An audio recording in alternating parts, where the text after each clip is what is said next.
The Subcommittee on Europe of the House Foreign Affairs Committee will come to order. The Chair would like to remind our guests today that demonstrations from the audience, including the use of signs and placards, as well as verbal outbursts, are a violation of the rules of the House. The purpose of this hearing is to shed light on anti-Semitism in Europe, especially the spike of anti-Semitism in the aftermath of the horrific Hamas terrorist attacks in Israel on October 7th. I would also like to welcome the gentlelady from North Carolina, Ms. Manning, who is joining us today. She will participate in today's hearing following all other members. I now recognize myself for an opening statement. Good afternoon, and thank you to our witnesses for testifying before the subcommittee today. Anti-Semitism is a scourge in Europe and around the world that we must tackle head-on. After the murder of 6 million Jews during the Holocaust, the world made a promise: never again. These words only have meaning if all of us are willing to act and stop evil. After years of rising anti-Semitism in Europe, we are seeing a terrifying surge in anti-Jewish hatred after Hamas's October 7th attack. In the 2 months since Hamas's massacre of over 1,200 men, women, and children, synagogues and other Jewish institutions have been burned. Jewish memorials vandalized. Jews attacked in their homes and on the street. This is not 1930s Germany. This is Europe in 2023. It is time to act on the words "never again," and time to act is right now. And while anti-Semitism is a problem across the European political spectrum, I am deeply concerned by how anti-Semitic activity has penetrated the mainstream of the political left in Europe. Anti-Semitism used to be relegated to the fringes of the far left and the far right, but now we have started to see anti-Semitic rhetoric come from prominent mainstream leftist figures in Europe, including some that are in their country's governing coalitions. Anti-Semitism is beginning to infect wider swaths of Europe's political left. If this trend is not reversed, it could lead to a dangerous normalization of anti-Semitism in European politics. Russia and Iran are fanning the flames of anti-Semitism in Europe. Dating back to the Soviet era, Russia has amplified anti-Semitic narratives in Europe to sow chaos and confusion and to distract the West from Russia's other malign behavior. When he served as special envoy to monitor and combat anti-Semitism during the Trump administration, one of our witnesses, Mr. Carr, correctly labeled Iran as the world's chief state sponsor of anti-Semitism. Iran promotes flagrant anti-Semitism in its public messaging and regularly provides a platform for European Holocaust deniers. Just like they are working together to destroy Ukraine, Russia and Iran are now working together to inflame anti-Semitism and to sow division. But anti-Semitism is not just a problem in Europe. Here at home, in our universities, anti-Semitism is rampant. Last week, 3 Ivy League presidents testified before Congress and refused to say that calling for the genocide of Jews is considered bullying or harassment. It is no wonder that Jewish students feel unsafe and threatened. Academia here in the United States and in Europe has a moral responsibility to make plain that they do not tolerate anti-Semitism. Unfortunately, what we are witnessing all too frequently is an abject failure of leadership in combating anti-Semitism at too many institutions. Regardless, it is my belief that we can work with our European allies to counter this threat and to protect Jewish communities. We must tackle this issue head-on and identify what needs to be done to combat and defeat anti-Semitism in Europe. The Chair now recognizes the ranking member, the gentleman from Massachusetts, Mr. Keating, any statement that he may have. Well, thank you, Mr. Chairman, for holding this hearing today, and for our witnesses, some of whom have traveled great distances to be here today. It's happening at a time when the Jewish people celebrate a festival of lights in Hanukkah, yet even those lights can't eclipse the seriousness of today's hearings. On October 7th, 2023, that date marked an inflection point in the fight against anti-Semitism here in the United States, in Europe, and around the world. The terrorist attacks by Hamas, which I wholeheartedly condemn, unleashed a fury of anti-Semitic attacks against Jewish communities. The scale of the anti-Semitism we've seen since October 7th, and the variety of the forms it takes, with swastikas drawn on our buildings, to threats on synagogues, to physical violence, as well as the spectrum of offensive and threatening comments and actions anywhere in between these acts, reminds us very clearly of the threats that Jewish people face on a daily basis. In response to the October 7th attack, the Biden administration and many governments in Europe, the focus of today's hearing, have been united in support of the Jewish people. I commend those governments, many of whom have had their own dark past with anti-Semitism. I commend those countries who have been vocal and who have worked to ensure both the physical and emotional security of Jewish communities. We must also be clear in our separation of the Jewish people from the State of Israel. Jews should never be held responsible for the actions of Israel, or any other government for that matter. Targeting Jewish communities with hate and violence is not defending the human rights, for instance, of Palestinians. It's anti-Semitism. Yet Jewish communities in Europe are feeling the impact of this most recent rise in anti-Semitism. Authorities in France and Germany and the United Kingdom and across Europe have recorded record numbers of anti-Semitic incidents. We must also acknowledge that inadequate data collection has resulted in numerous anti-Semitic attacks being ignored or not even being recorded. While we've seen a rise in anti-Semitism since October 7th, the data shows that the threat of anti-Semitism in Europe is pervasive. Last year, a survey of 10 European countries, the Anti-Defamation League found that roughly 1 in 4 respondents harbored, quote, extensive classic anti-Semitic beliefs, unquote, including 37% of those respondents in Hungary, where Prime Minister Orban's backsliding government has cloaked his anti-Semitism in Hungarian nationalist rhetoric. Specifically, Orban has praised Hungary's ruler during the Second World War, who deported thousands of Jews who were later massacred, and who was an ally of Hitler as, quote, an exceptional statesman, unquote, a statement that's been condemned by the Anti-Defamation League, and at the same time, he's referred to his critics as crafty and speculative with money, clearly anti-Semitic tropes. We must also acknowledge that the U.S. is not immune to the threats posed by anti-Semitism. It's our obligation to call it out wherever it presents itself. As Ambassador Deborah Lipstadt says often, anti-Semitism is the canary in the coal mine and the harbinger of hate and violence that extends to all minority groups around the world. It threatens our values, our democracies, and our very way of life.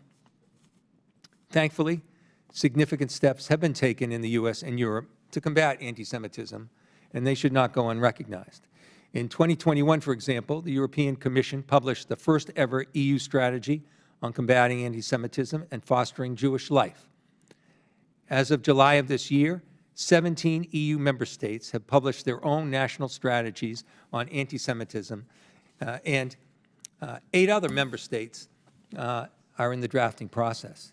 In May of 2023, the Biden administration also introduced the United States National Strategy to Combat Anti-Semitism, which not only recognizes anti-Semitism as a global problem, but charts a concrete path for increasing awareness of anti-Semitism, improving the safety of Jewish communities, and building a collective response, including with our European allies, response to the hate and violence espoused by anti-Semites.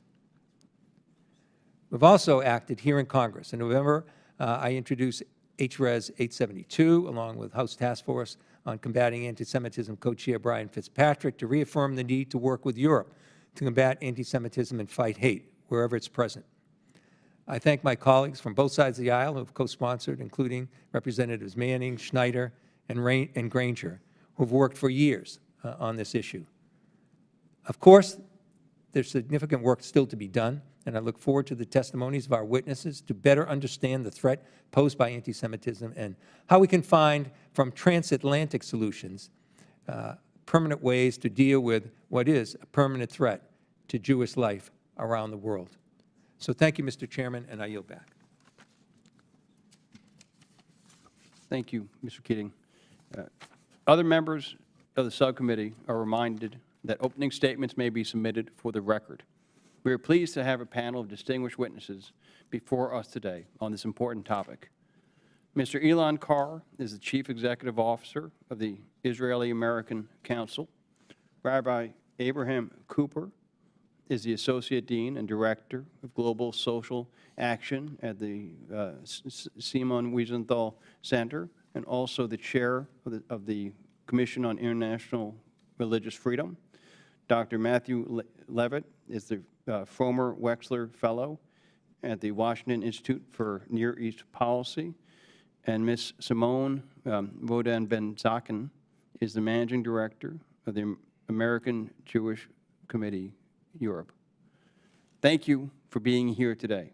Your full statements will be made part of the record, and I will ask you to keep your verbal remarks to 5 minutes in order to allow for member questions.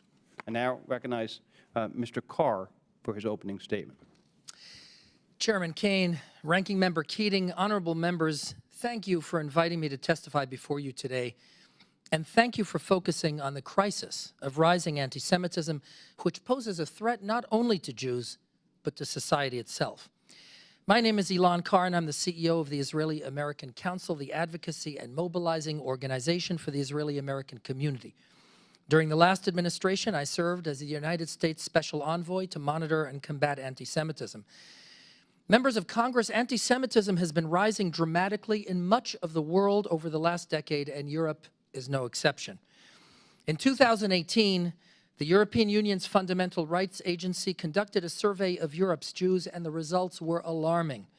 90% of those polled said that anti-Semitism was rising. 85% rated it as the biggest social or political problem in the country.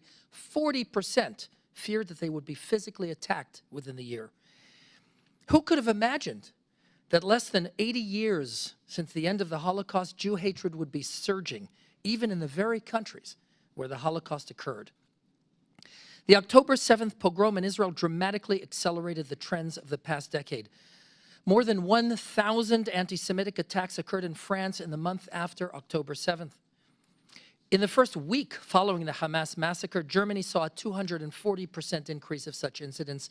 And in the 2 weeks after the massacre, the crimes against Jews in London jumped 1,350%.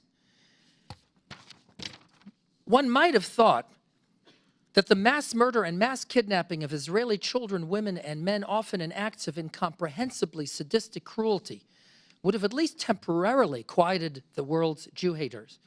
On the contrary, as Ranking Member Keating powerfully pointed out, the massacre catalyzed a global anti-Semitic frenzy in which Jews have been attacked, bullied, harassed, and in which genocide against Jews has been either openly or tacitly celebrated.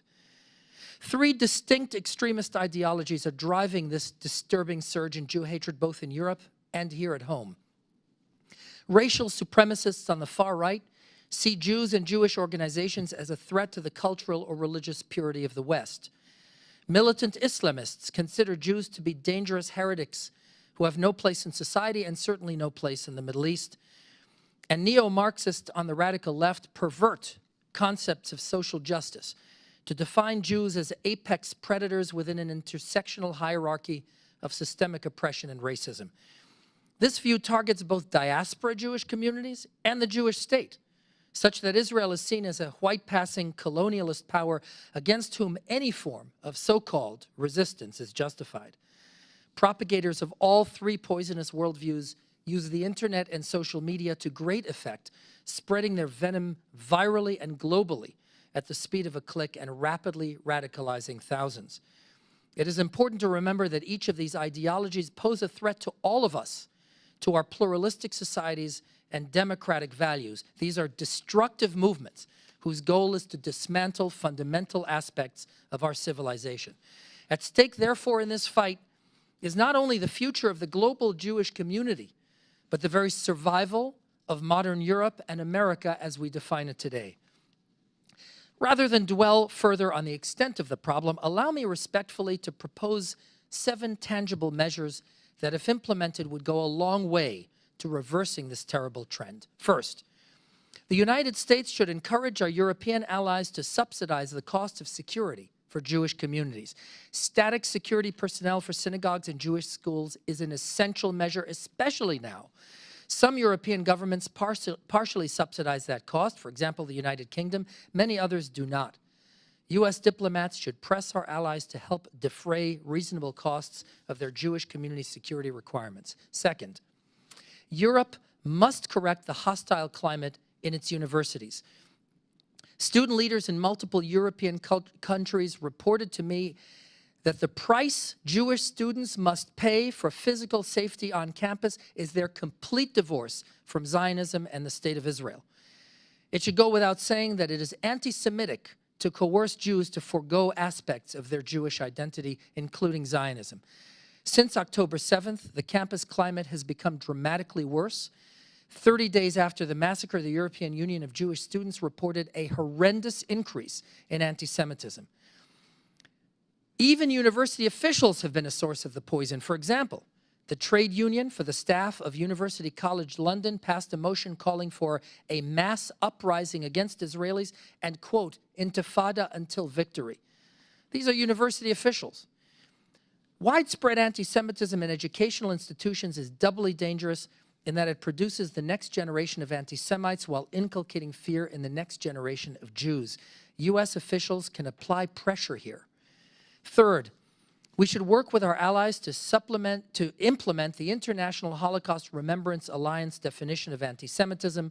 Europe has been a leader in adopting the definition, but for it to be effective, it must be implemented.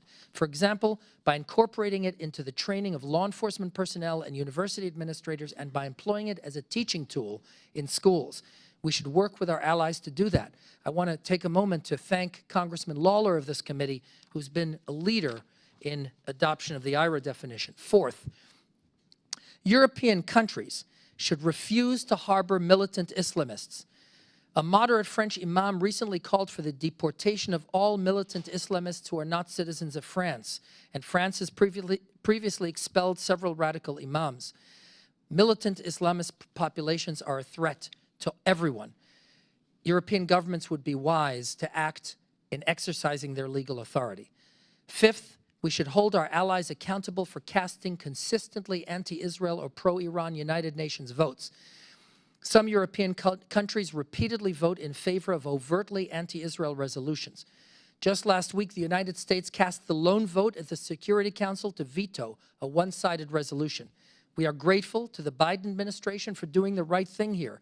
We should follow up by pressuring, punishing, or publicly challenging countries whose UN voting record reflects enduring hostility to the Jewish state. Sixth, we should devote resources to countering the torrents of hate on the internet and on social media while complying with First Amendment values. Seventh, and finally, we should work with European countries to combat anti-Semitism proactively through philo-Semitism. No war has ever been won only by playing defense. Going on the offense means proactively inculcating an understanding and appreciation of the history of the Jewish people and the values of Judaism that have played a central role in the development of the rest of the West. Here, thanks to bipartisan congressional authorization, every May is presidentially declared to be Jewish American Heritage Month. The United States can play a central role in globalizing the practice of Jewish Heritage Month. Members, these 7 measures do not exhaust the list of what may be done, but they represent actions that will likely produce far-reaching results. If we focus on achievable steps, I'm confident that we can roll back this scourge and build the better and more just world that our children and grandchildren so richly deserve. Thank you again for your time. Thank you, Mr. Carr. I now recognize Rabbi Cooper for his opening statement. Thank you, Chairman Kean, and I appreciate also the opening statement from Ranking Member Keating. As the only rabbi on the panel, I'm going to try to do my best to be non-rabbinic and stick to 5 minutes. So as a result, the statistics that are all shocking, some of which previous speakers already outlined, we'll also hear from someone who's based in Europe. But I just want also as a word of caution, in Germany, a study by the University of Bielefeld shows that only 1/4 of anti-Semitic acts of hate crimes were reported by the victims. So if the BKA listed 4,400 crimes in Germany from October 7th to December 11th, we can be pretty sure the majority of those incidents were linked to the Hamas war and targeted the Jewish population. 2 weeks ago, I was at the OFEC Counseling Center in Berlin. Professionals do the intake from the Jewish community. They are completely overwhelmed.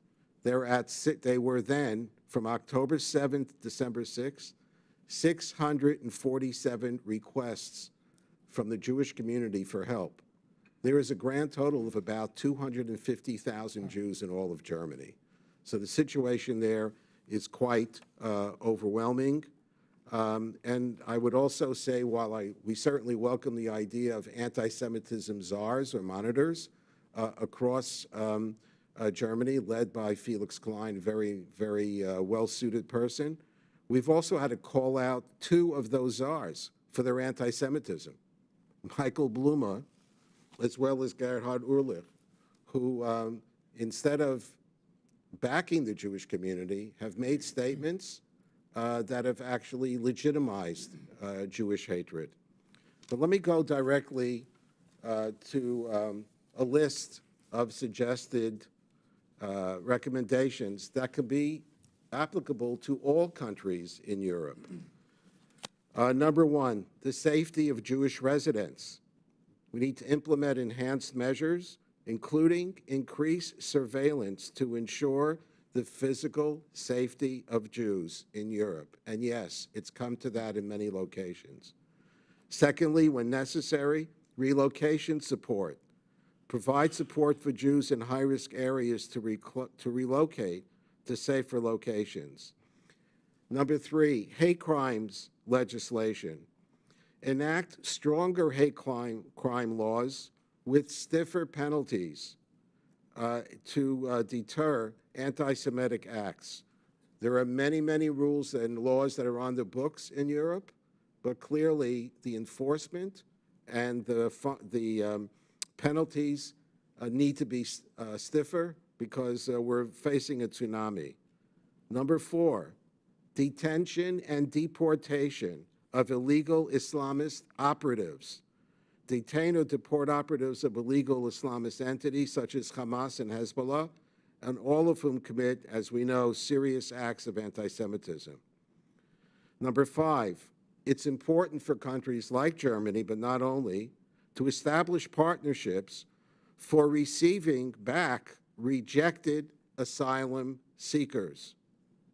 Number 6, which is already actually underway in at least one of the states in Germany, one of the prerequisites for citizenship is the recognition of Israel, require recognition of Israel's right to exist, and make a commitment against anti-Semitism for all immigrants seeking citizenship in the Western democracies, and also be in a position to revoke citizenship of dual citizens who commit serious anti-Semitic acts. Number 7, and this is specifically for Europe, online hate speech monitoring. Develop and implement strategies to monitor and combat online hate speech, especially on social media, collaborating with tech companies to degrade the marketing of such hate and eventually remove such content. Number 8, and I probably hear it from each of the speakers, set and enforce guidelines against anti-Semitism on university campuses. The right to free speech must not include calls for genocide of Jews or physical violence against Jews. Number 9, Empower law enforcement to enforce existing laws more stringently. 2 weeks ago, when I was in Berlin, I met with the head of the largest police unions and 200,000 members.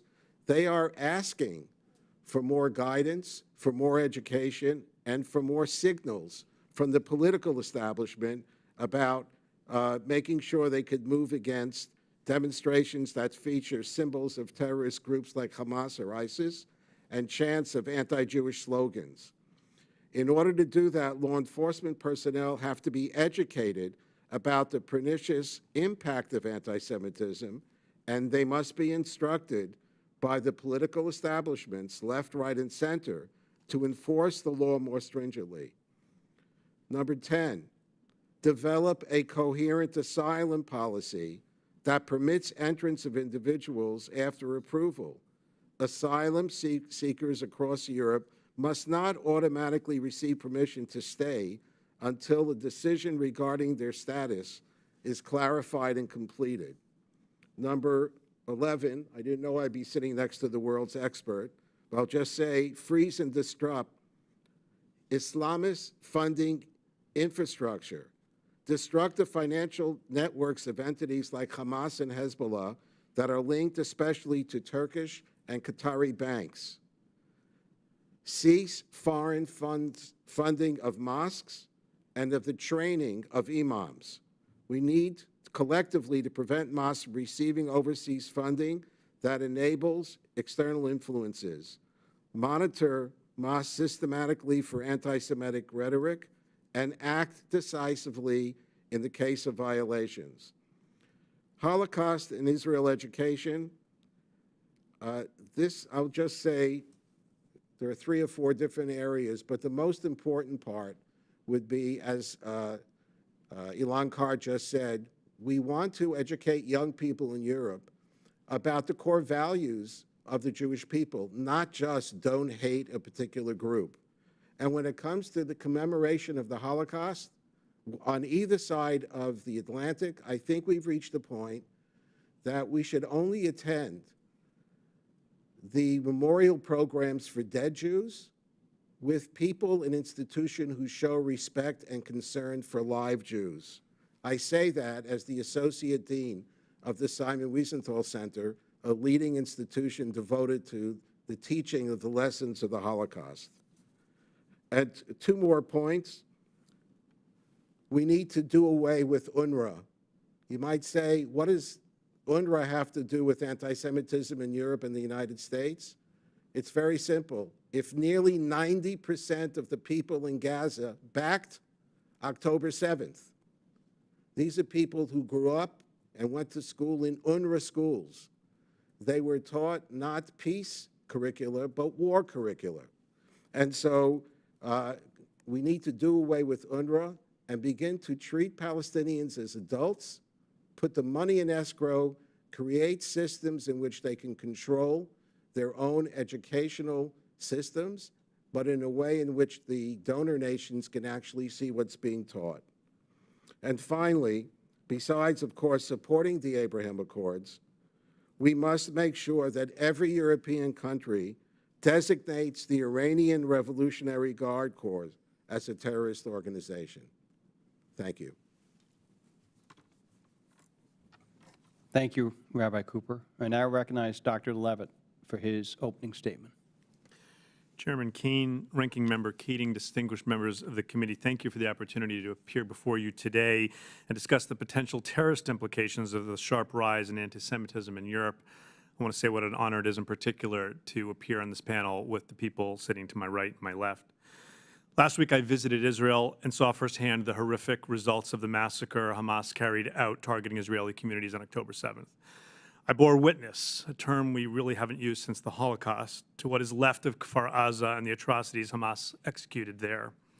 Hamas has vowed to, quote, repeat the October 7 attack time and again until Israel is annihilated, end quote, which explains why Israel is fighting to dismantle the Hamas governance project in Gaza and deny the group the ability to carry out such attacks in the future. This war, which Israel did not start and did not want, was the war Hamas always wanted.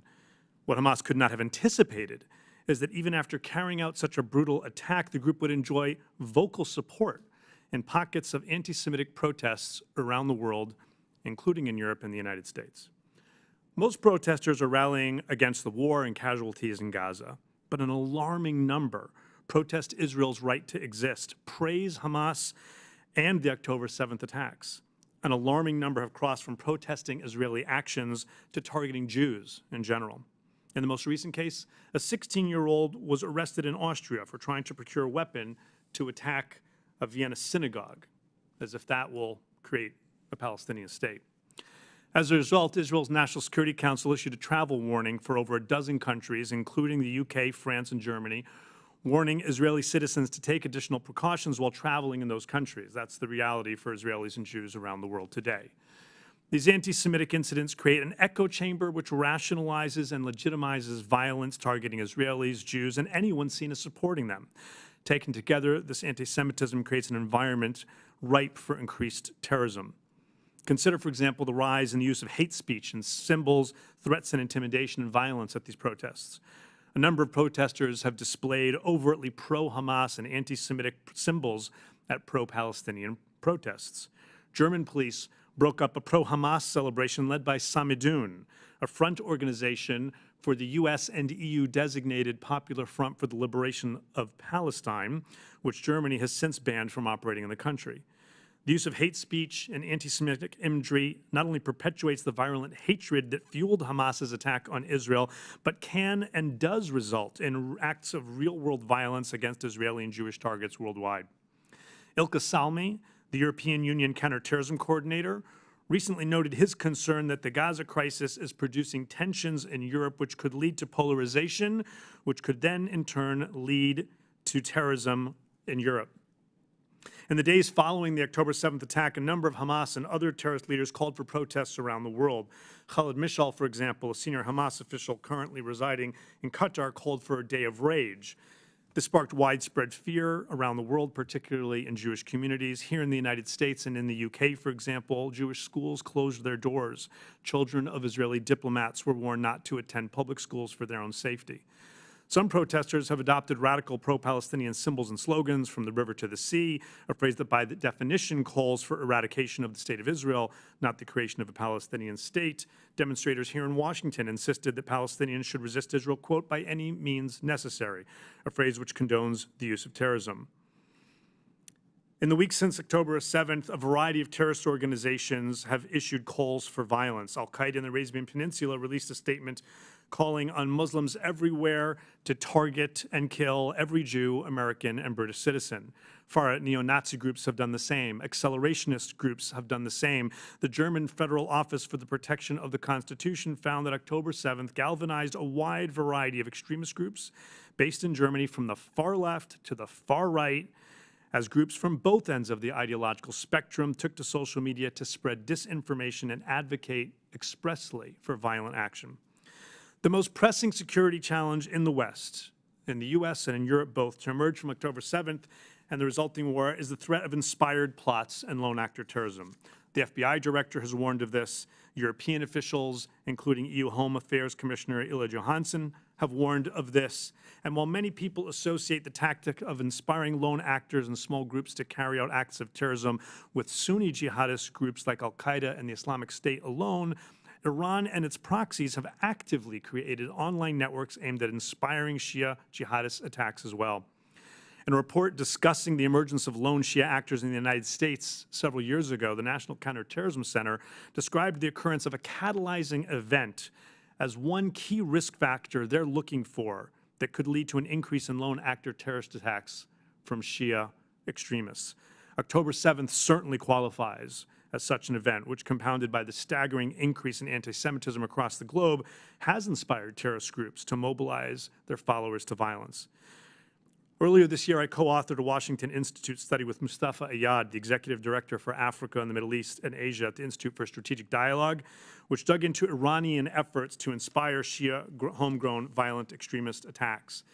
This has created variety of networks and websites, echo chambers spanning various digital platforms, championing martyrdom as something noble, theologically sanctioned, and could potentially participate real-world harm, especially in the wake of the October 7th attacks.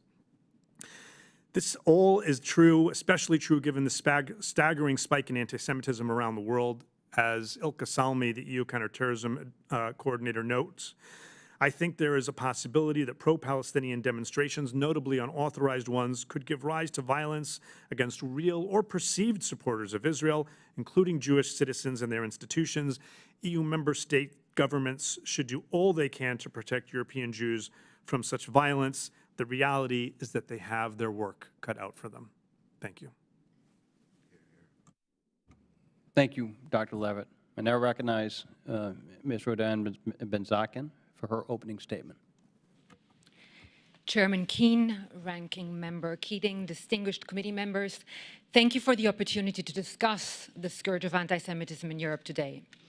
As director of AJC's 8 European offices and with a very diverse background from across Europe, I can attest that although contemporary anti-Semitism in Europe has been a problem for at least 2 decades, the terrorist programs of October 7th have marked a significant turning point. We have seen an explosion of anti-Semitic hate crimes across the continent. As an example, Germany reported a 320% increase. In Britain, anti-Semitic incidents quintupled in the month following October 7th. And France saw almost 4 times the total reported acts since October 7th than in all of 2022. It is as if a deep-seated anti-Semitic passion has been unleashed on October 7th without shame. Consequently, many European Jews live in fear, adopting strategies to conceal their Jewish identity. An AJC survey conducted before October 7th had already shown that 1 in 3 French Jews avoided showing any outward sign of their Jewishness. Since October 7th, it has become increasingly common for Jews to remove mezuzot and even alter Jewish-sounding names on doorbells and delivery apps to avoid being targeted. Before and since October 7th, different distinct manifestations could be observed. A far-left anti-imperialist post-colonial faction epitomized by figures like former British Labour leader Jeremy Corbyn and French far-left leader Jean-Luc Mélenchon, who have demonized Israel, Zionism, and even Jewish institutions and individuals. Their narrative enables anti-Semitism to be cloaked in the guise of anti-racism, anti-colonialism, and even anti-fascism, resulting in the exclusion and targeting of Jews. They are tied to and have tried to appeal to a second tier, anti-Zionist and often ideologically radicalist elements within Muslim communities, some of whom we have seen in the streets of London, Berlin, Stockholm, and elsewhere. Meanwhile, far-right populists, while some are claiming to protect Jews, often maintain a certain ambiguity, never fully distancing themselves from white nationalists, and in particular in Central and Eastern Europe, continue to engage in historical revisionism. Even just today, as we are speaking, a far-right Polish member of parliament extinguished in an outrageously anti-Semitic gesture a Hanukkah menorah with a fire extinguisher in the Polish parliament. As has been the case in the past, these sources often merge. Since October 7th, our own internal AJC studies have shown a notable increase in pro-Hamas and anti-Semitic content on social media, propagated not only by Islamists and radical pro-Palestinian, but also by far-left and even far-right social media accounts. In response, most European governments have shown commendable action, particularly in protecting Jewish sites. But more needs to be done. The first step involves establishing a very clear zero-tolerance policy, applicable in all settings, from universities to the streets to social media. Europe has indeed very strong hate crime laws. These include the social media space, in particular since the EU has voted the Digital Services Act, or the DSA, which imposes significant obligations on social media platforms. But the situation still has not improved because more needs to be done to actually apply the law. Second, it is crucial for governments and policymakers to address all forms of anti-Semitism without turning it into a political ballgame. Too frequently, anti-Semitism is treated as a political weapon, with the right and left blaming each other, which only serves to worsen the problem rather than resolving it. Third, anti-Semitism is not about Jews. It is never about Jews. It is about the surrounding society or the culture or the country. It is an early warning system, a sign that the society itself is breaking down. According to our own AJC survey, 73% of French and Germans believe that anti-Semitism is indeed not the problem of Jews, but of society as a whole. But little is being done by governments and policymakers to actually help translate this into policy. Fourth, a crucial strategy in combating anti-Semitism involves a transformative approach to education, including by understanding that certain fringe ideologies like post-colonialism and postmodernism in universities have allowed anti-Semitism to thrive.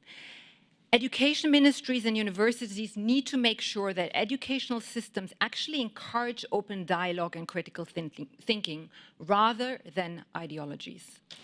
And finally, addressing both the symptoms and root causes of anti-Semitism is essential. This means confronting external and internal forces that exploit societal weaknesses. Countries like Qatar, Iran, China, Turkey, and Russia wage to various degrees a covert war against the West, often promoting anti-Semitism. They use media outlets, fund political parties, universities, religious institutions, and deploy social media bots to sow division. The Times reported that half of dozen UK-based groups with direct ties to Tehran were active in pro-Palestinian marches in London, displaying Iranian propaganda. Germany recently raided the Iranian-linked Islamic Center in Hamburg. Yet, neither the EU nor the UK have designated the IRGC as a terrorist organization, despite the fact that it has posed a direct and immediate threat to Jewish communities. And as for Hezbollah, an artificial distinction between the so-called military and political branch in the EU is still kept. The Stars of David that were found in Paris after the October 7th attacks were ultimately linked to Russia's doppelganger network. And while Europe has shut down Russia today after Russia invaded Ukraine, Al Jazeera and AJ Plus continue to disseminate problematic content. And internally, policymakers must tackle the issue that fuels extremism by promoting responsible, democratic debate and actually fostering a culture of compromise. Combating anti-Semitism effectively requires a comprehensive effort from the entire society. It is imperative for Europe, but also for America, to actually wake up. We are engaged in a civilizational battle. If we fail to overcome it, we risk the destruction of the world as we know it. Thank you very much. Thank you, Ms. Rodan-Benzaquen. I now recognize myself for 5 minutes. I want to thank each of you for your extraordinarily powerful testimony here today. Mr. Carr, when you served in the State Department under the Trump administration, you had insight into the roles that our nation's adversaries played in stoking anti-Semitism across the globe, including in Europe. What can you tell us about Russia's efforts to deepen anti-Semitic divides in Europe, and what are Russia's objectives in doing so? Thank you for that question, Mr. Chairman. Russia's efforts in these regards are extensive, deep and wide. Russia primarily employs anti-Semitic agitation in its neighbors, not so much because President Putin himself has made anti-Semitism a focus of his leadership within Russia, but rather as a form and weapon to destabilize neighboring countries and to allow Russia then to claim that these neighboring countries are fascist and and therefore need to be denazified or somehow cleaned of fascist and anti-Semitic tendencies. During a particular uptick in anti-Semitism in Poland, as measured on the social media, Ambassador Mosbacher at the time and I met in Moscow about this, and it was determined by our embassy that a substantial portion of anti-Semitic posts on social media in Polish were done by bots and suspected to be of Russian origin.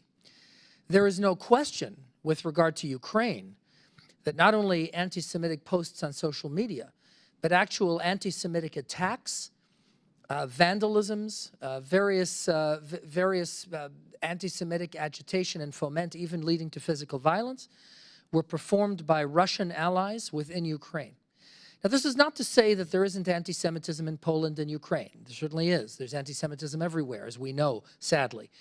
But there is little doubt and incontrovertible proof that Russia is engaged in an active campaign of anti-Semitic agitation among its neighbors, especially the neighbors that President Putin regards as hostile to Russian interests. And can you please describe Iran's efforts to promote anti-Semitism? Iran, as you correctly and powerfully pointed out in your opening remarks, Mr. Chairman, is the world's chief state sponsor of both terrorism and anti-Semitism.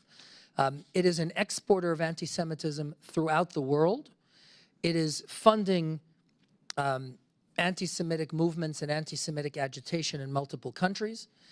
Through Hezbollah, its terrorist proxy in Lebanon, Lebanese schools are awash with anti-Semitic sewage of the worst kind, indoctrinating children to hate Jews and to devote themselves to martyrdom, much as we've seen in the schools of Hamas and in UNRWA textbooks, as Rabbi Cooper correctly pointed out.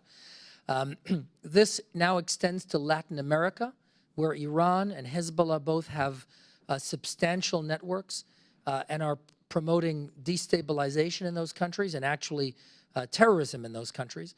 And so Iran is a leading source of anti-Semitic foment. And by the way, it is important to note that Iran's chief defense of its malevolent conduct is that it's not anti-Semitic at all, but merely anti-Zionist. And this, by the way, should teach all of us a lesson about this false distinction between anti-Zionism and anti-Semitism. Hatred of the Jewish state is hatred of the Jewish people. It's really quite simple. And to try to nuance that is to do a deep disservice to the fight against anti-Semitism. And Iran is an anti-Semitic country, the regime, I should say. The Iranian rogue regime is an anti-Semitic regime. And incidentally, when it took power, one of the first things that Iran did is execute the leader of the Iranian Jewish community. And its anti-Semitism has continued unabashed, unchecked, and unconstrained every year since its murder of the leader of Iran's Jewish community, which is one of the many reasons why Iranian mischief is a threat to global Jewry, to peace and stability in the world, to the United States. And I very much hope that the recent disasters that we've seen in the world will lead the United States to reevaluate its Iran policy and really bring people together around a strong policy to contain the mischief of one of the world's most dangerous regimes.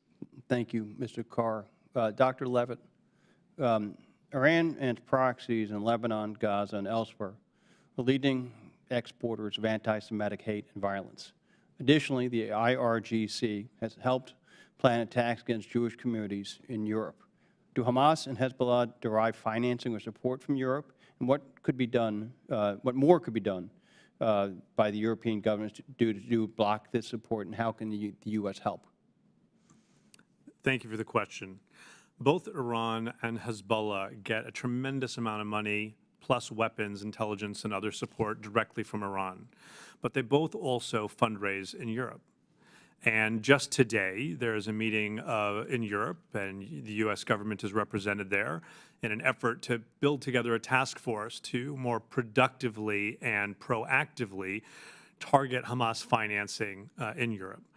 This is to complement an effort that's already been going for a few weeks now, post-October 7th, involving U.S. Treasury's FinCEN, our financial intelligence unit, and the financial intelligence unit in Israel and elsewhere, several in Europe.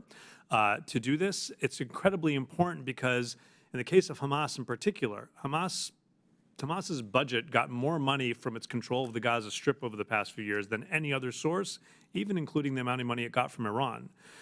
To the extent that the Israelis successfully end the Hamas governance project in the Gaza Strip, they will lose access to those hundreds of millions of dollars, and they will therefore be even more reliant on things like abuse of charity, which is happening in Europe as we speak. Hezbollah has a much bigger budget and is a much bigger threat. It also engages in abuse of charity around the world, including in Europe. But its criminal activities in Europe are extremely important. And we have been having, over at least the past two administrations, much more law enforcement cooperation from the Europeans than we've had in the past. But as you've heard from my colleagues, it's going to be exceptionally important going forward to build on that, to get all of Hezbollah, not just the quote-unquote terrorist wing designated within the European Union, to get the IRGC designated within the European Union and within the UK. Thank you, Dr. Levitt. And Rabbi Cooper, you and Ms. Rodan-Benzaquen both mentioned the fact that the EU has no tolerance laws on the books, but there are, we need to stand up against hate crimes and on definitions, the monitoring of online hate speech and online anti-Semitism, and ensuring that law enforcement has the tools necessary. Can either of you be a little bit more specific in some of the things that we need to do in that regard?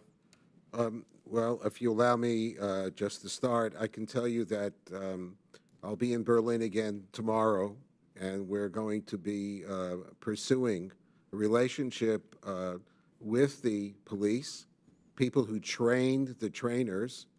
Our Museum of Tolerance in Los Angeles has already trained over 200,000 law enforcement, domestically and overseas. So we can add to that, but really the most important element everywhere is a signal from the political establishment that anti-Semitism is important. So for example, as we know, the challenges from terrorism and the targeting of Jews in France goes back to the Joe Goldenberg massacre in the 1980s. It's not a new phenomenon.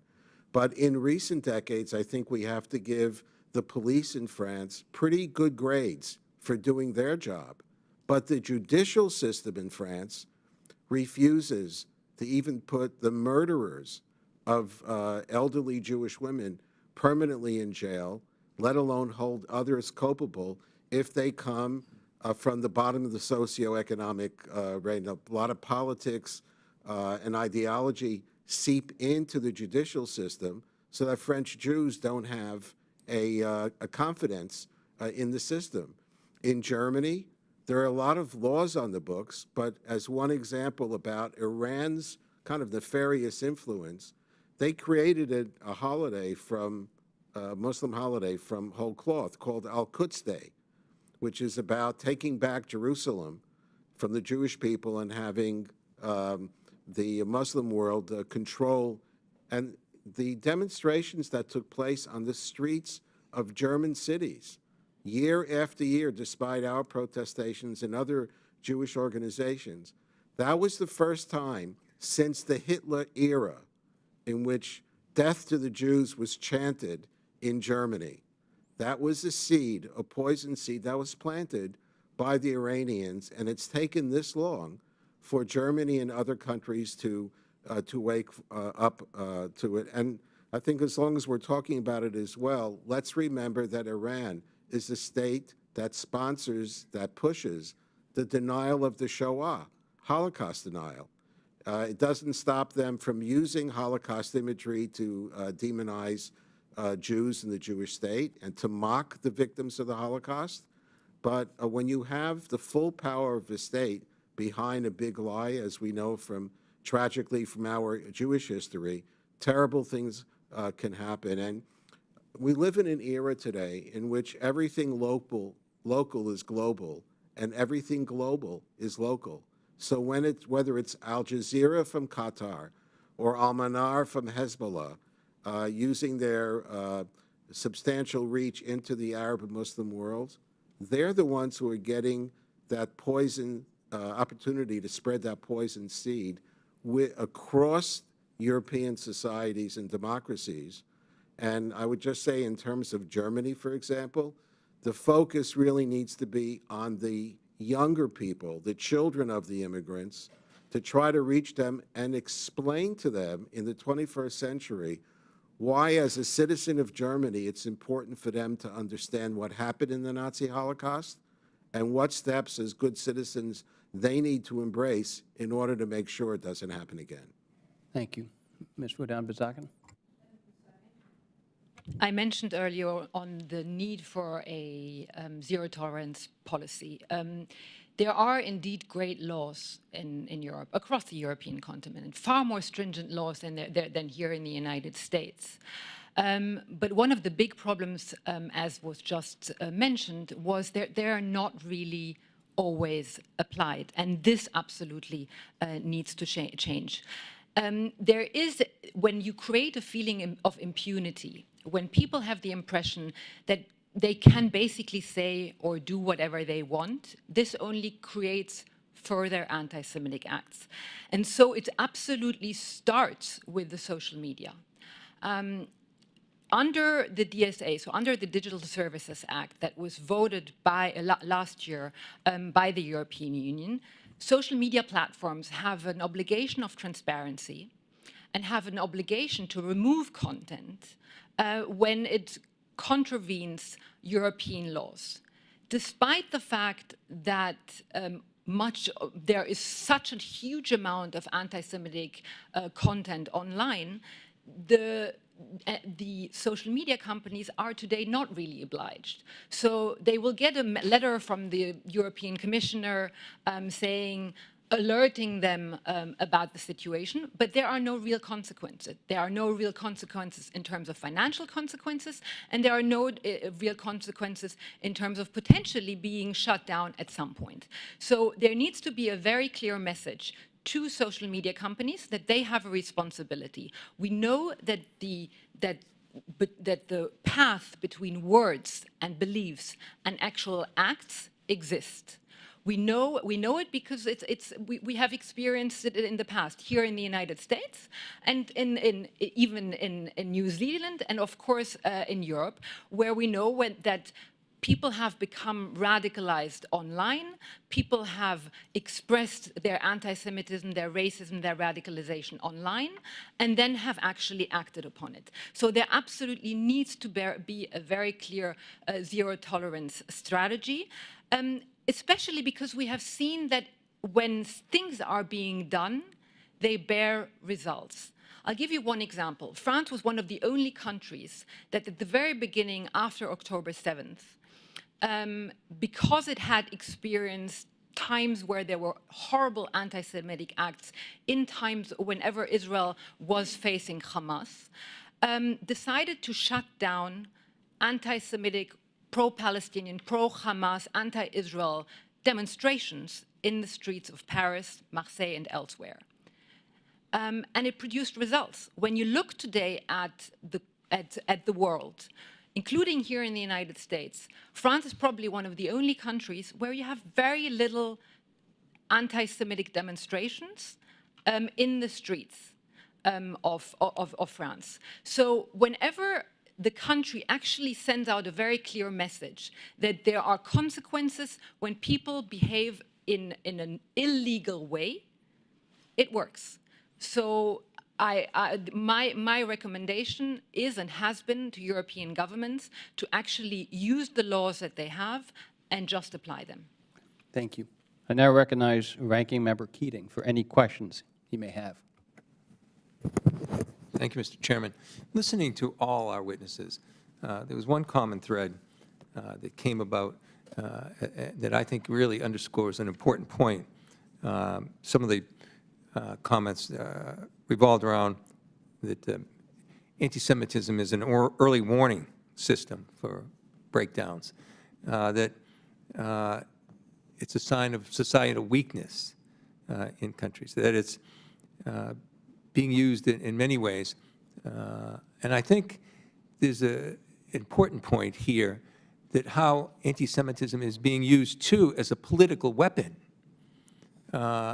in these authoritarian versus democratic fights that we find out throughout Europe. Of course, it's happening globally, but particularly in Europe, since this is our subject matter. And I was wondering just what your comments are on this, because we've seen time and time again, even in a parliamentary system, it has, I think, even more leverage, because as there are attempts to constitute a government after elections and put coalitions together, many times the more extreme coalitions are necessary to tip the scales, and there's an embracement of some of these more extreme coalitions.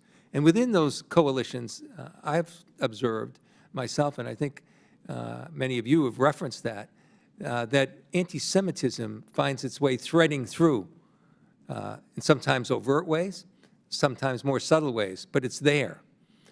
Could you take a moment to comment on how anti-Semitism is being used as a political weapon as well, and something not just on domestic countries' political systems, but also how it's being used by countries like Iran and like Russia, often through social media and other ways, sparking violence and other discord as a weapon from the outside politically to influence political realities in countries, and how this ties into democratic backsliding. Because I do believe, in my observations, and I think it's probably clearly the truth, that in authoritarian type of coalitions that are put together, it's more prevalent.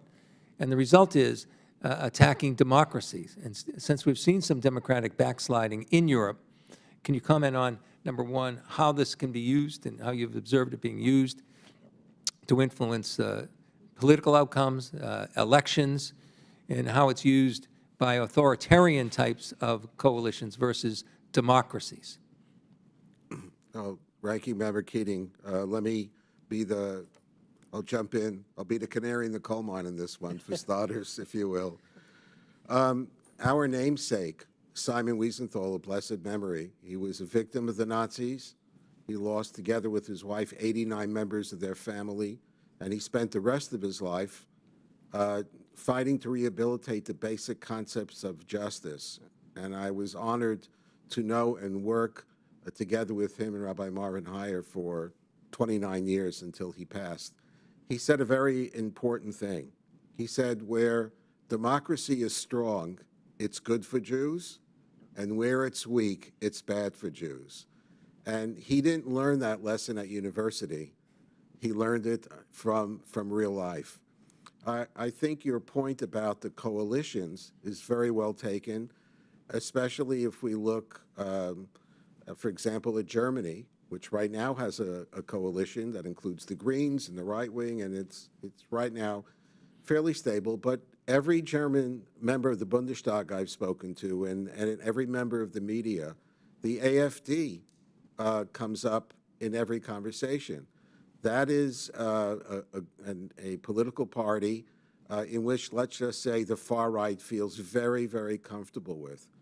And it would seem that in the coming years, when there'll be further elections, if they gain traction and even get a small number of seats, you can wake up one morning and find an AfD in a coalition government in Germany. That's not going to be good for the Jews of Germany. It's not going to be good for democracy. But I think it's also worth noting, just to understand that we're dealing with fairly sophisticated racists and bigots. To remember that the first protests against the COVID vaccines took place in the streets of Germany. And at those seemed to be ad hoc, with thousands and thousands of people who felt so worried, so betrayed, not knowing enough information. In the midst of those protests were neo-Nazis, and their visual aids and flags and symbols were right there in the middle, even though the basic core questions that people had, not just in Germany, were legitimate. You see a tried and true effort of always trying to infiltrate the mainstream. So what's changed between Simon Wiesenthal growing, young person in the 1930s and today? Social media. Social media gives the opportunity for the most extreme groups and views to present themselves in a mainstream context when, in fact, what they're really, you might say, it's the wolf in sheep's clothing. And just one last thing that also Mr. Wiesenthal taught us. I remember a question a university student asked him. He said, Mr. Wiesenthal, it's in 1980. Can the Holocaust happen again? And his answer was amazing. He said, if you have a situation where you have an organized group of haters, a social crisis, plus technology, anything is possible. Of course, he was talking about the technology that he experienced in the 30s and 40s. Didn't know anything about an internet. And what he said was, if the technology of his day had been available in 1492, no Jew would have survived in Spain, no Catholic would have survived in England, and no Protestant would have survived in France. Ms. Benzaquen, could you also, you referenced some of the things I mentioned in your testimony. Could you expand on that, please? So first of all, I agree that, and as I mentioned earlier on, that anti-Semitism is always the canary in the coal mine. It is when we see it that we know that a society is falling apart, which, by the way, is also the reason why since 2015, I started to recognize that anti-Semitism was starting to come here to the United States and publicly warned about it. The way that politicians, in particular in Europe, have used anti-Semitism as a political tool is very important. When you look at, for example, the far left in France, there is a clear political objective to appeal to certain populations, actually by stigmatizing them to some extent, because the far left politicians like Jean-Luc Mélenchon believe that all Muslims are basically anti-Semites. So what he is trying to do is basically to have a discourse that he believes will appeal to them. He appeals indeed to the radical part of it. He doesn't appeal, thankfully, to all of them. But that is a clear political strategy. That's the first part. The second part of his strategy, and the strategy of the far left in France, is to create basically constantly a conflict in society, and he uses Jews, Israel, and Zionism to create that conflict constantly. And he actually creates a situation where the far right is becoming more important and bigger, because his objective and the objective of the far left is not necessarily to win the next presidential elections, but to make sure that the far left is the only opposition party to the far right, and that the far right will actually be winning the elections, so that we find ourselves in a situation where you only have the far right and you only have the far left, and the moderates in the center are falling apart. So that's the way he has been using it. But there are also of course, examples where, in particular in Central and Eastern Europe, where anti-Semitism is also used as a political tool, and you mentioned early on Hungary, for example, where historical revisionism is used to create a sense of national pride. where the idea is to say we have not really been so wrong. We are, in the end, a country that can ultimately be entirely proud of itself. In order to do so, they are revising the history and the roles by some individuals within during the Second World War are revising their role. That has been the case, of course, in Hungary, but also in Poland, where, for example, any criticism of Poland and the Polish past would have been criminalized. So, in particular, in Central and Eastern Europe, again, the role of Jews has become central in the way the political game is played. But the third point I would like to mention, and I've mentioned it earlier on in my introductory remarks, because I think they're absolutely key, is there is a real danger in making anti-Semitism a political game. There is such a tendency, in particular in the European continent, to see politicians always cry out when anti-Semitism is happening on the other side, but never on their own. There is never any introspection to say, you know what, maybe we have a problem in our political side. And that makes the issue of anti-Semitism, not only does it not solve it, but it really exacerbates the problem. And it places Jews and the Jewish communities in an extremely fragile position, because they are basically basically the ball that is being played with by both sides of the political spectrum. Great, and as I yield back, Mr. Chairman, it's just great to listen to that testimony and mention and hear what Rabbi Cooper and Ms. Rodan-Benzaquen said. I'm sure the other witnesses would have time, but maybe you will with other members. But to see that amplified not only by social media, but by outside forces, particularly Russia, who's interfering in elections, not only in this country, but all through Europe, and to see how they're using this, this hatred to try and cause disruption to their own political advantage. And I yield back. Thank you, Ranking Member Keating. I now recognize Mr. Lawler from New York for 5 minutes. Thank you, Chairman. Tomorrow, the House Foreign Affairs Committee is planning to mark up my bill, the IGO Anti-Boycott Act.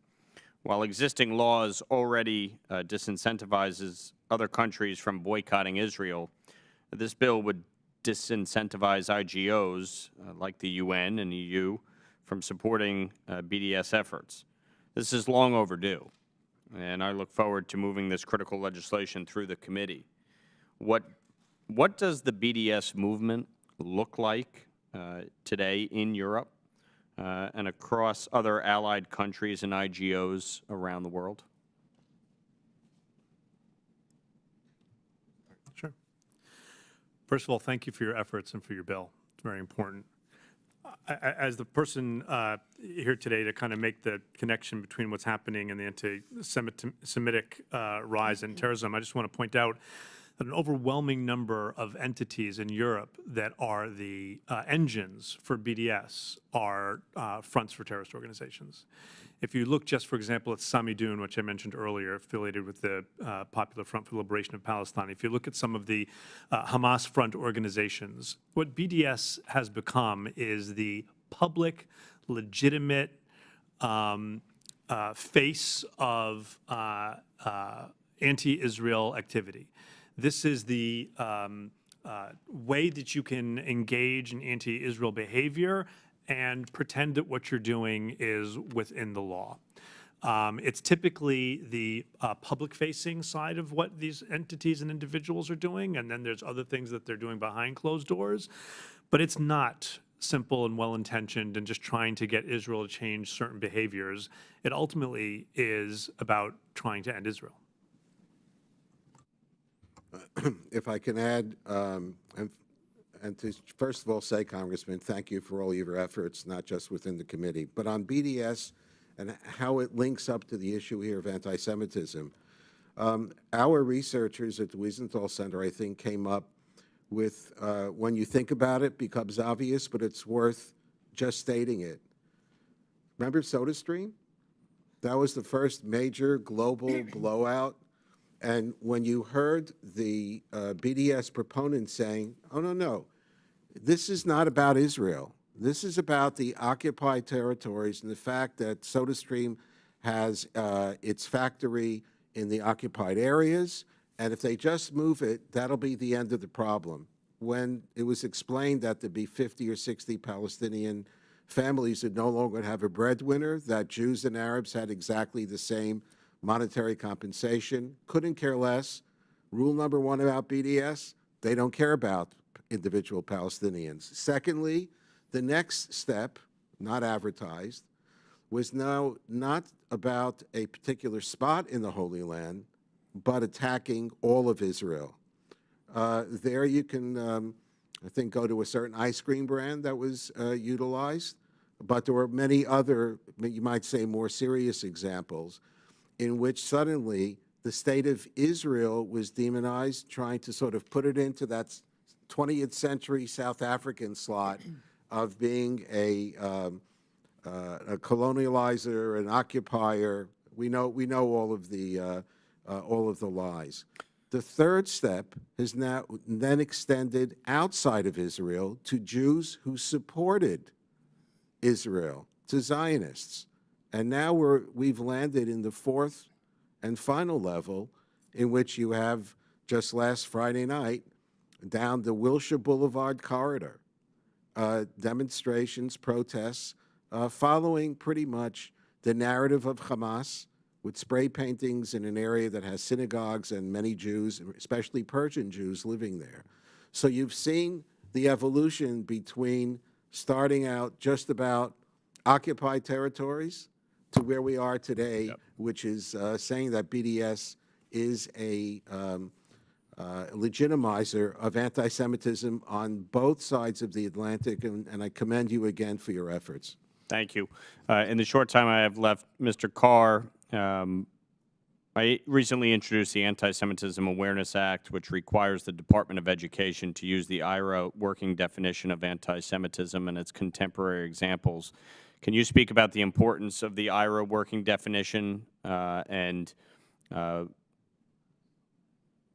importance of having governments adopt it in combating anti-Semitism, especially not just here in the United States, but in Europe and abroad?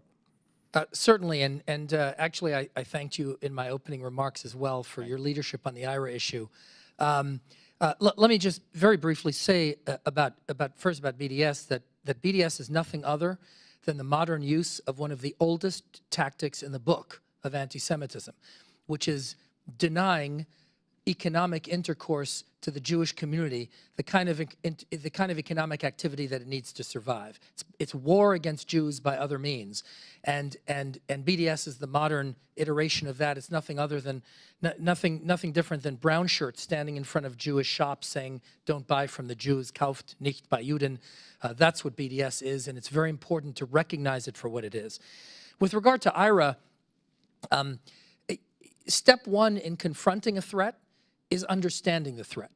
And that means defining what anti-Semitism is. It's not enough to say, you know, I know it when I see it, although we often know it when we see it, but sometimes we don't. And having a definition that is a global standard and an authoritative reference point is deeply important, because it allows all of us to discuss Jew hatred from the same playbook. The real power of the IRA definition is in the 11 examples that are including with it.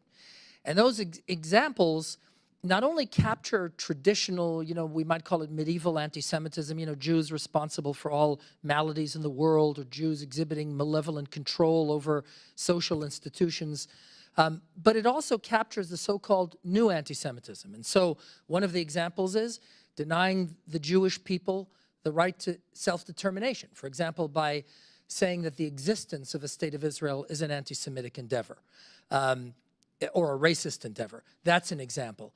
Equating Israel to Nazi Germany is an example. Subjecting Israel to a double standard to which no other democracy is held is an example. Now, what does all this mean? It doesn't mean that we're censoring these things. That's very important. You know, those who don't want anti-Semitism defined will say, well, hold on a minute, there's free speech. Well, of course, there's free speech to call for all kinds of Jew hatred. We're not talking about censorship. The IRA definition is a tool of education. It's a tool of understanding. It's not a tool of censorship. And how can IRA be used? Well, it can be used in training so that, let's say, law enforcement officials understand how to recognize the anti-Semitic motivations underlying hate crimes. Very important. Even we've failed in that. There's an example where an FBI leader, after the Colleyville, Texas attack, said, well, we're not sure this is an anti-Semitic attack. They later walked that back. Why? He meant well. It wasn't an effort to sweep anti-Semitism under the rug. It was that this didn't neatly fit into one of the categories that they understood. The IRA definition would have been deeply important in immediately drawing and understanding that the Colleyville attack of a synagogue was an anti-Semitic attack. IRA is also a deeply important tool in education. Many of our states, as you know, require Holocaust education as a part of the annual curriculum. And we have now the Never Again Education Act that places federal priority on Holocaust education. Well, how can you teach about the Holocaust without talking about Jew hatred, the anti-Semitism that led to the Holocaust? And if you're going to teach about anti-Semitism, well, what are you going to teach? What are you going to say? How does it look like? How does it manifest? Well, guess what? We have a global definition that has now been accepted and adopted by over 1,200 entities in the world, including national governments, provincial and state governments, municipal governments, universities, sports teams, NGOs across the world that provides that reference point. So we have it. Let's employ it. Let's use it. Let's adopt it. I'll also point out, by the way, that the IRA definition is bipartisan in terms of our domestic use. It was used in the Obama administration. It was used in the Trump administration. It's being used in the Biden administration. And so it is global. It is bipartisan. And we should be using it because it can make a measurable difference in recognizing this evil that is Jew hatred. Thank you, Mr. Carr. I now recognize Mr. Costa for 5 minutes. Thank you, Mr. Chairman and Ranking Member, for this important subcommittee hearing. Clearly, it is timely, and we have a lot of challenges, and I think part of the challenge is to figure out how we deal with a strategy that involves not only anti-Semitism that has existed for centuries, but also the politics of hate, the politics of division that, as we know, have been successful. I mean, when President Putin, and it's the contradictions and it's the way the play of words justifies his attack in Ukraine to denazify Ukraine. I mean, with a Jewish president of the country is hard to understand, except when you understand propaganda and when you understand how you manipulate and use people through the divisions of hatred, the divisions of insecurity. 2 weeks ago, I'm a part of the Transatlantic Legislators Dialogue, which is a group of members of the European Parliament and members of Congress, and we meet twice a year. One of our colleagues here on this committee is the chair, Congressman Moran. But when we signed the document concluding our meetings, we stated that there would be, to condemn the sharp rise of anti-Semitism following October 7th attacks by Hamas, called on statements by the European Union to designate Iran's Islamic Revolutionary Guard Corps and Hezbollah in their entirety as terrorist entities. And we went on to do a number of other efforts. I want to try to, Ms. Rodan, when you discussed in your testimony on October 7th, since October 7th, the experience of politicians that have used terms like genocide and ethnic cleansing to describe Israel's military operations against Hamas in Gaza. How is the use of this terms problematic in this context? And can you offer further examples of anti-Semitism disguised as politically critical? Could you explain? Quickly, because I have a limited time. Sure, sure. I'll go quickly. There have been numerous, and in particular in Spain, governing ministers and politicians who have basically criminalized Israel. It's the demonization of Israel. It is the demonization of Zionism. And it feeds into the whole idea that the Zionist project, that Zionism in itself, that Jews are inherently evil. No, and that's not new. It goes back to the Inquisition. It goes back to the Inquisition, and it's And the before. essence. It is the essence of anti-Semitism. And so, of course, when you have at the highest level politicians, including governing ministers, who hold that kind of speech. What countries should the United States attempt to place its attention with our foreign ministries to push their governments to do more to combat anti-Semitism? And I know this is a sensitive and delicate subject to name countries. It is indeed sensitive. In this particular aspect of what I just mentioned, Spain seems important. Other than that, there are a few countries who have not yet adopted the national strategy of anti-Semitism, including, for example, a founding member which starts with B. That's Belgium. So there are a number of countries who have not been doing enough. Again, in particular, look at those. The European Commission has recommended for countries to establish national strategies and special envoys on anti-Semitism. There are a number of countries who have not done so. One of the other problems that we have, I think we have, is that, in this country, and I think in lots of Europe, we don't teach history anymore, at least in my view. I mean, Wall Street Journal, I don't know how they did the poll, but they determined that about 75% of those supporting the Palestinian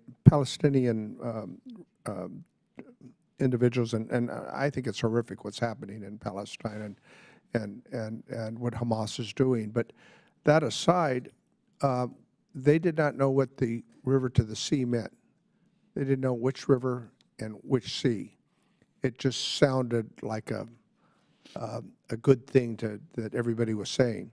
I mean, when you don't have an education level of what these things mean,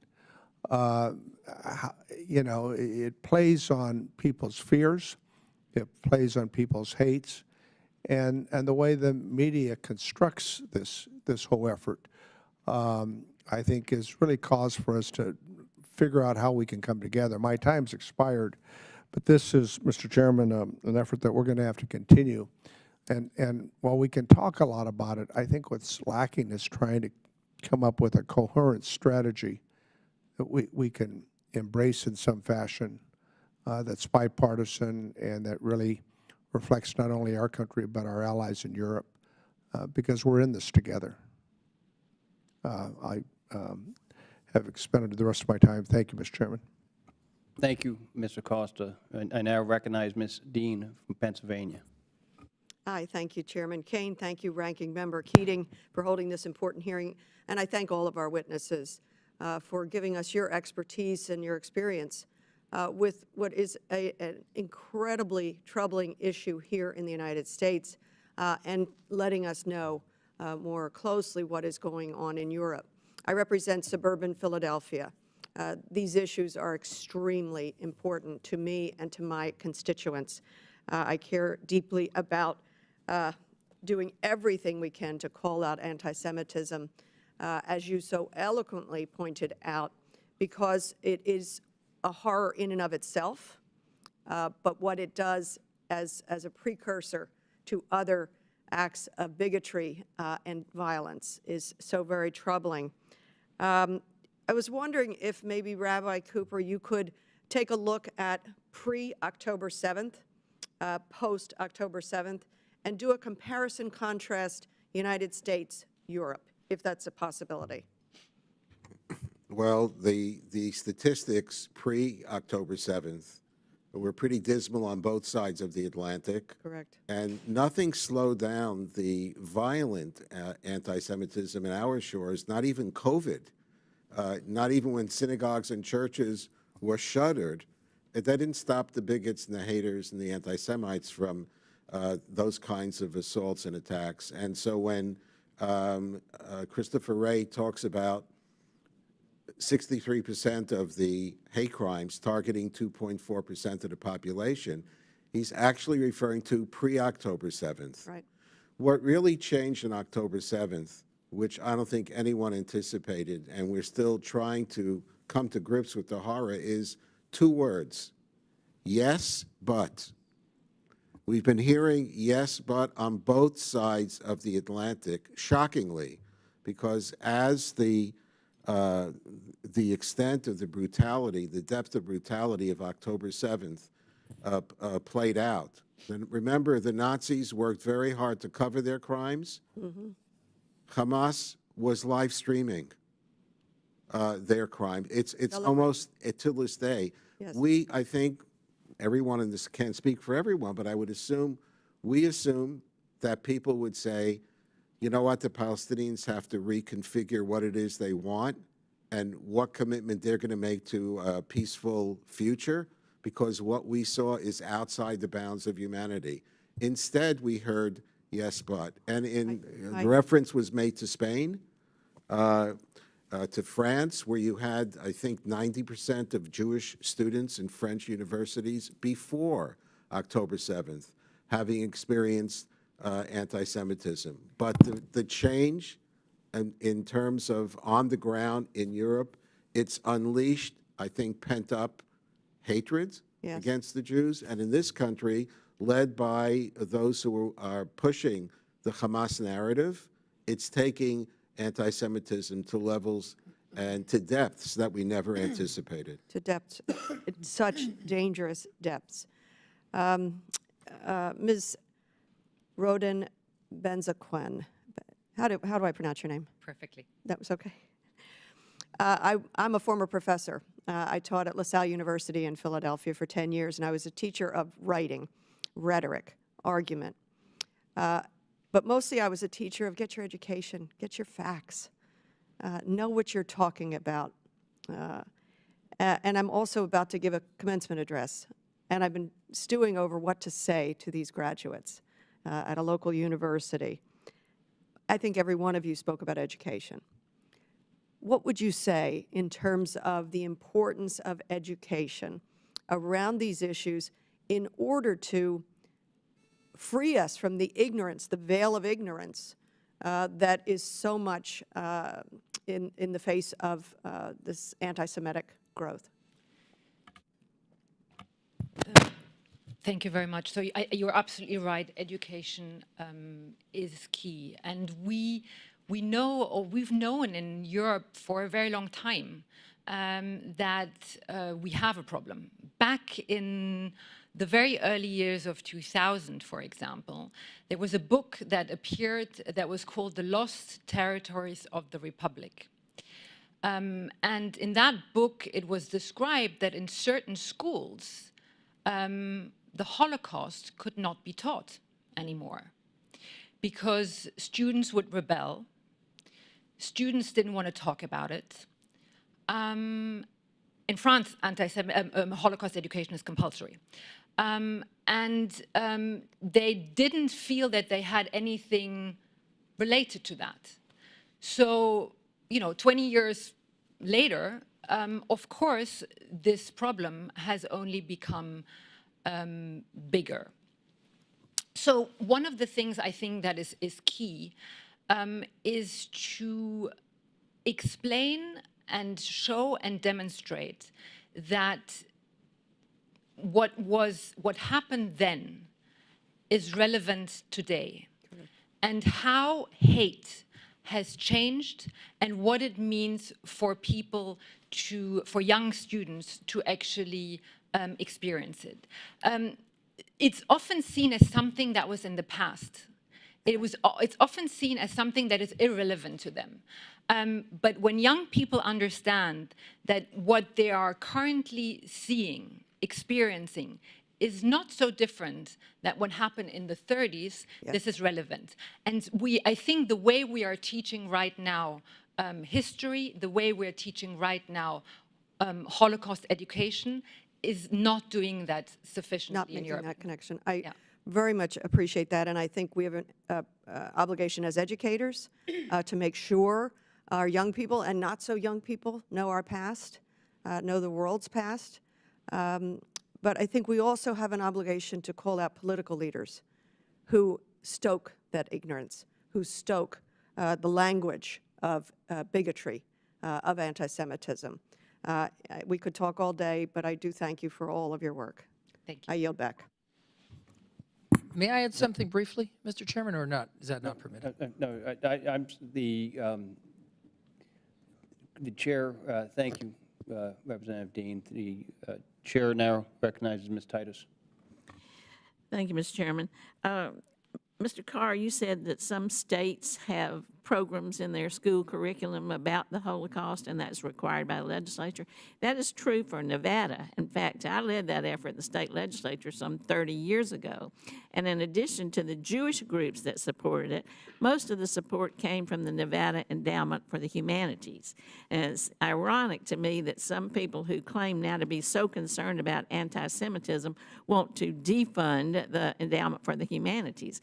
We need to realize perhaps that ties into the whole education issue of learning about culture and history and people who may not be just like us. And so I just want to put that on the record as we look at that kind of budgeting. But Rabbi Cooper, I wanted to ask you, you said that democracy, when democracy is strong, it's good for Jews. And when democracy is weak, it's bad for Jews. I serve on the House Democracy Partnership, which finds new kind of burgeoning democracies and tries to help to shore them up. Could you give us some suggestions for how we might incorporate this fight against anti-Semitism in our efforts to shore up democracies? Well, the questions today, Mr. Chairman and Ranking Representative, have been unbelievable. I think each question can be a full session. But I think it was stated before by the people here that when you have anti-Semitism, that's an early warning system that democracy could be under assault. And it's specifically about, I mentioned before about Germany, when the first protest against COVID vaccines came, you had extremists in Germany rushing to the fore to make sure they were in that visual snapshot of the protests, even if it was legitimate. Look, speaking on behalf of the Wiesenthal Center and our educational law and the Museum of Tolerance, we are deep investors in the concept of democracy. And for us, the concept of democracy is based on personal responsibility and critical thinking. Think about TikTok. It's the exact opposite. It has nothing to do, it's just a matter of playing on your feelings, not on facts. And I think what we have to do collectively, working with the younger generations, is we have to figure out a way how to reach the young people who are only on TikTok, and begin to, you might say, begin to spoon feed some of those basics and say, if you go down this road, this is what happened. We've heard it many times before. It starts with the Jews and never ends with the Jews. Democracy is messy, but paraphrasing Churchill, it's the worst form of government except every other form of government. We need to begin to convince young people that they have a stake in democratic process. It's long, difficult, and messy, but all the other alternatives are dead ends. Thank you, Rabbi. I'll yield the rest of my time to Ms. Manning. Thank you, Ms. Titus. Well, I want to thank Chairman Kean and Ranking Member Keating for allowing me to join this hearing, also for holding this very important hearing. And I want to thank all of our witnesses for your extraordinary testimony today. I have to say, for so many years, we American Jews watched what was happening in Europe, and we felt like how safe we were here and what a shame it was that European Jews had to live with guards outside of their synagogues. And I remember going to visit the synagogue in Florence, wondering what's wrong with this country that they have to have guards outside of their synagogue. Of course, over the past 10 years, that's all changed. And I now have to have guards outside of my synagogue in Greensboro, North Carolina, and have to experience horribly anti-Semitic leaflets being thrown into my driveway. And we have seen over the past 10 years, not just anti-Semitic rhetoric, but we have seen violence, synagogue murders, things we never expected to see in this country. And it's frightening, and it makes American Jews all wonder what the future will bring for us in this country. And of course, we thought that October 7th would shed light on how terrible it is when anti-Semitism and Jew hatred and hatred of Israelis spreads, because what we saw on October 7th was beyond description in its savagery and brutality, and the facts are still coming out. And yet, as the facts come out, there is a hesitancy of people, and I'm going to use it as an example, the UN women, to actually call out violent sexual atrocities that were committed on Israeli women because they're Jews. So I could go on and on about the unfortunate experience that we are having and the fear that has spread among the American Jewish community, as well as a feeling of isolation. I want to get to questions because it's so valuable for us to have all of you expert witnesses here. And Ms. Rodan-Benzaquen, okay, Rodan is close fine. enough. I want to ask you about an issue that you touched on, but I think requires more conversation. We know anti-Semitism is spread online, within our country and around the globe. And we know that there's no borders to the way online anti-Semitism is spread and inspires individuals and groups to commit acts of hatred against Jews. In the U.S., we seem to be stymied in determining how to stop the spread of anti-Semitism. We seem to be stymied by the First Amendment, and in our unwillingness to hold social media platforms accountable, even though private companies actually aren't bound by the First Amendment, but we seem unwilling to hold social media companies accountable.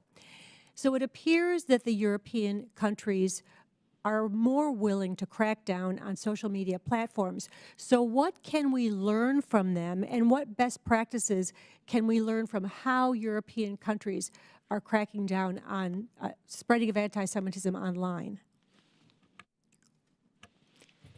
Thank you very much for your question. I would also like just to say personally how deeply touched I am to hear your remarks, because for us European Jews, when anti-Semitism started 2 decades ago, the United States was always a safe place. When we thought about where, if things go really sour, where we could go, there was obviously Israel, and then there was the United States. And so to see the anti-Semitism so becoming unleashed really here in the United States in such a short amount of time and to such a huge extent is really unsettling. And it makes European Jews feel even more insecure and even more unsafe. Regarding the issue of anti-Semitism online, as I mentioned earlier on, there are important laws that have been voted in the European Union in particular the Digital Services Act, but also on national level in several countries. Germany is one example, France is another one, where social media companies have the obligation to remove illicit content when it is being reported, to react in a swift way. Germany is an example where they have 24 hours to remove that content. And to have much more transparency. One of the problems that we've had in the past is that, for example, in terms of content moderation, we had no idea what actually, how many people there were, how many moderators there were, where they were based, how they were trained, what was the basis that they were removing content. Now we know a little bit more. I have to say it's not particularly reassuring. I can tell you that, for example, X in the French-speaking space has a few dozen of moderators in only to remove content. So unfortunately, I can't share best practices because we have the laws, but we don't apply them. I hate to interrupt you, but my time is long expired, but I'd love to continue this conversation in another setting, and I yield back. And thank you for allowing me to join this hearing. I've not wanted to interrupt either the questions or the compelling testimony of the panel before us. There are many members who still want to ask some questions, and I'm going to ask them to put them in writing because there is a menorah lighting at 4:30 on the Capitol steps, as well as votes shortly thereafter. And I want to, and then therefore I want to thank our witnesses for their valuable testimony and thank the members for their questions. Members of the subcommittee may have some additional written questions for the witnesses. We ask you to respond to these promptly and in writing. Pursuant to committee rules, all members have 5 days to submit statements, questions, and extraneous materials for the record, subject to length limitations. Without objection, the subcommittee stands adjourned. Thank you.